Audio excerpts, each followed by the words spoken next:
Governor Abbott finds $250 million to pay for new border wall construction. But how does that plan affect what's happening now? We join agents on patrol to see the challenges facing law enforcement and migrants on the border.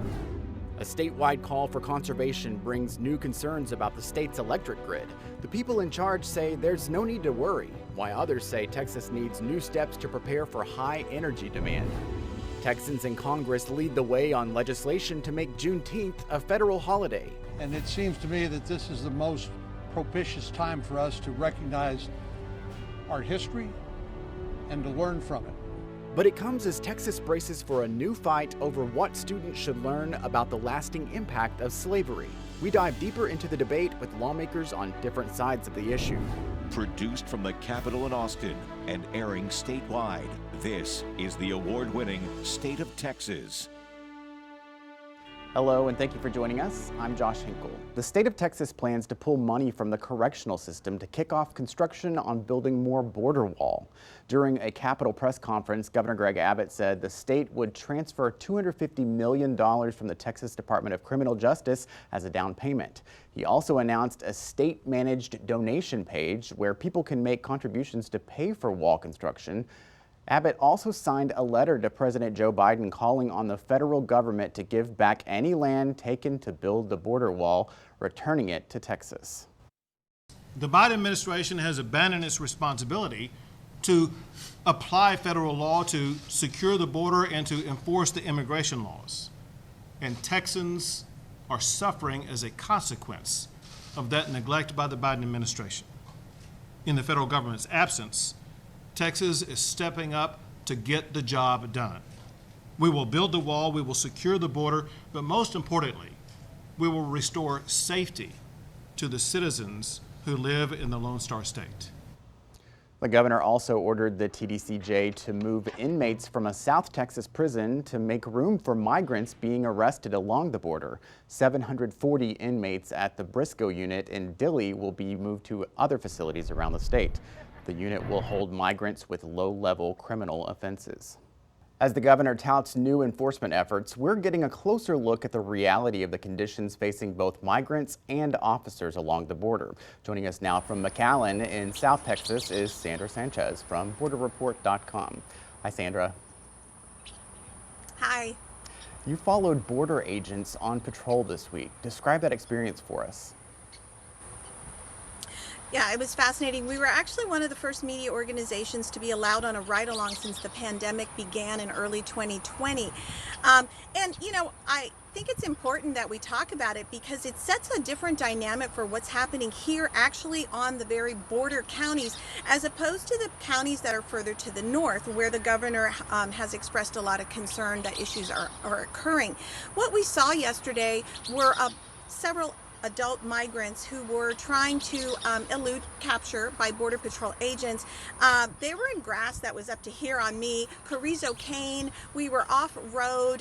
The agents were looking through the dirt for footprints. They were looking at the grass to see if the grass had dry spots, which could indicate that migrants might have passed through. Some of the dew from the grass might have gotten on their blue jeans, for instance.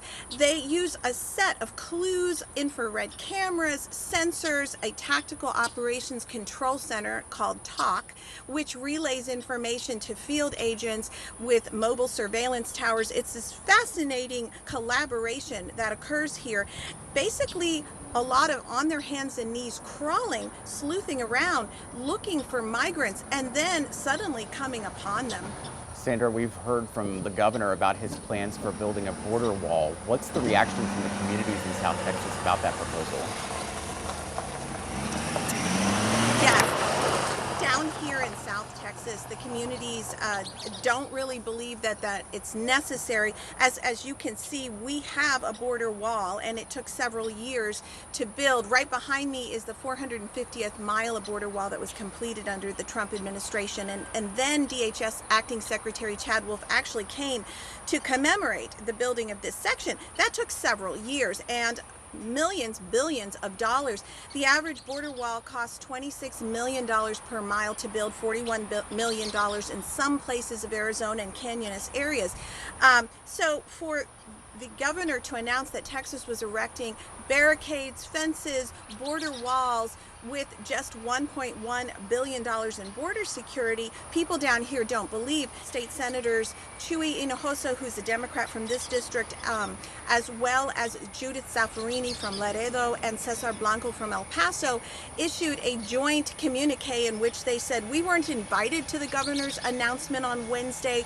We weren't part of it. The $1.1 billion appropriated by the Texas legislature was for border security. It never mentioned a border wall. And that kind of money isn't going to pay for something like this. Of course, the governor has not been specific as to exactly what he plans to build, but after years of studying this is the plan behind me that the Army Corps of Engineers came up with: a 30-foot metal bollard wall with a 5-foot anti-climb plate at the top. However, that does not stop migrants from crossing, as I witnessed yesterday, and as we're hearing stories of ranchers and farmers further north where many migrants are being found. Sandra, I know there's a lot of activity happening right there. What are those trucks all about? Well, they're still finishing this section of border wall. On the other side is just to my right, there is a National Guard person who is stationed to prevent anyone from going over the levee. But there's still a lot of activity. We've had so much rain. We're in hurricane season now. There's concerns that the breaches in the levees from building of the border wall cause imperil to the South Texas residents, because if we get a whole lot of rain, this area could flood. We do have a lot of flash flooding that happens here, and so we constantly see trucks moving in and out, but we're not allowed to go on to the other side of the wall. That's part of the frustration that residents have here. They feel that it's a militarized zone. They feel that they have lost access to the river, to the other part of that wall, the other side of that land, which has always been part of Texas.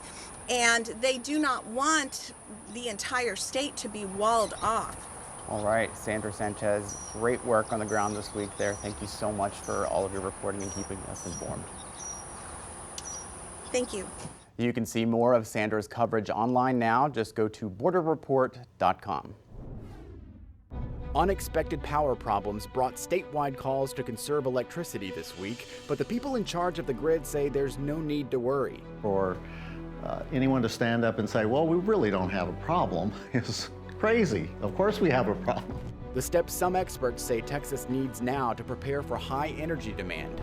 Critical race theory banned from schools in Texas, but Governor Abbott says that's not good enough. How lawmakers are bracing for a new fight over what kids learn in the classroom.